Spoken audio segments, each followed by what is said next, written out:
Hey everybody, this is Brian with Buffalo for Bernie, and today's Martin Luther King Day. A lot of people have off of school and work, and I just wanted to take a couple minutes to talk about King's legacy and what it means to me and what I think it could mean to all of us as we're moving forward trying to make the world a better place.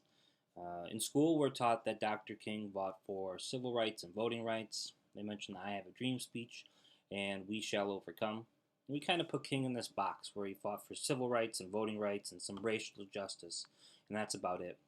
But the more you read King's writings and watch YouTube videos and get a full sense of who the man was, you come to realize he stood for a lot more. He was opposed to the Vietnam War, a position that lost his group, the SCLC, some funding, and it worried people in the civil rights movement. He was standing up for workers' rights, and in the last month of his life, he was working on organizing a Poor People's March. And when he was assassinated, he was in Memphis organizing sanitation workers.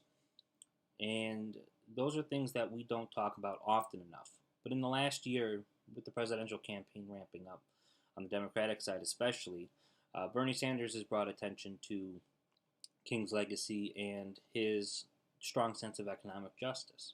So I wanted to read a couple King quotes just to start to expand the picture of who King was and what he stood for. And one day we must ask the question, why are there 40 million poor people in America? When you begin to ask that question, you are raising questions about the economic systems, about a broader distribution of wealth. When you ask that question, you begin to question the capitalist economy. Now, a fair chunk of listeners might not have a well-developed sense of what a capitalist economy is. We don't talk explicitly about that in our schools, in our media, and with each other. Not often enough.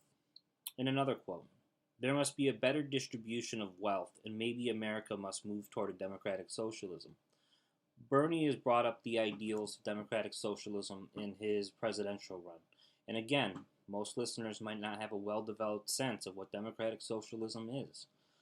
But we need to talk about that more about what's capitalism, what's democratic socialism, can they coexist, what are the drawbacks and the benefits to both approaches. Because the last 30 years, we haven't done that.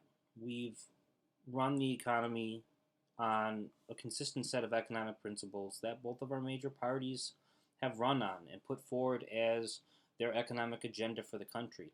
And it's pretty evident after the economic crisis that that approach isn't working anymore. So we need to start thinking big and start challenging our leaders to put forward thoughtful and real solutions to systemic problems.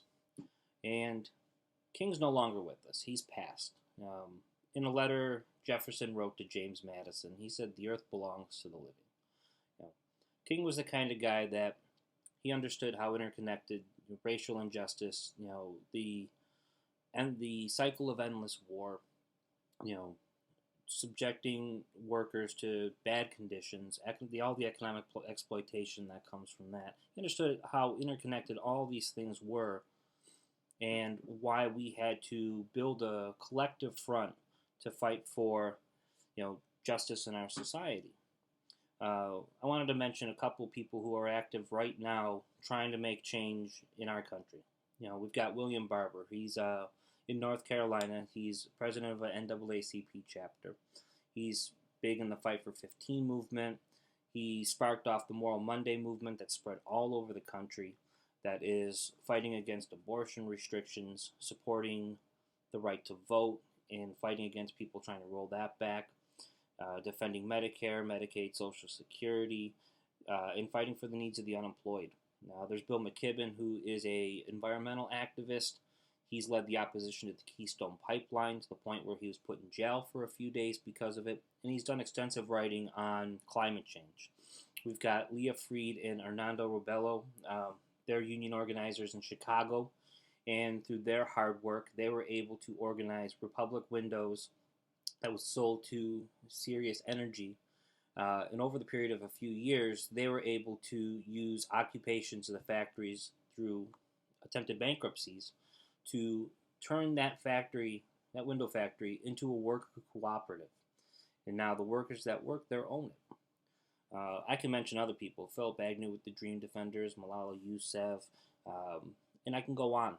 The idea, though, is that there are people working right now today trying to make the important change that we need. And I think it's incumbent on all of us that we get active. We find those local leaders in our community and we join them. If we feel strongly that the right to vote should be protected, or that economic inequality is getting worse every day, or that environmental degradation is going to damage the world our children inherit, or that our system of college and how to fund it is so messed up that we need to join together to put pressure on lawmakers to make public colleges tuition free. Whatever your cause is, whatever you feel passionate about, find like minded people and get involved in the process again. When voter turnout is in the mid 30s, when people say, screw it, it's hopeless, we're going to be inheriting a situation that's even worse than our parents inherited. And we're going to be passing that kind of situation down to our kids, and we don't want to do that. So today, I want everyone to think about what they can do to get more active in their communities, talking about important issues with their friends and neighbors. And even if you're not the kind of person that leads a march or registers hundreds of voters or is extremely active in your community, there's a role for everybody is the point I'm trying to make here. So please, please, please get active in your communities. If you're somebody that's on the sidelines that's supporting Sanders for president, we would love to have you get more involved here locally. So look for Buffalo for Bernie on Facebook. Look for local Bernie Sanders organizers. Go to berniesanders.com. Look for local events so that way you can get plugged into the campaign and help more there. But it's not just about a presidential campaign and getting people to vote.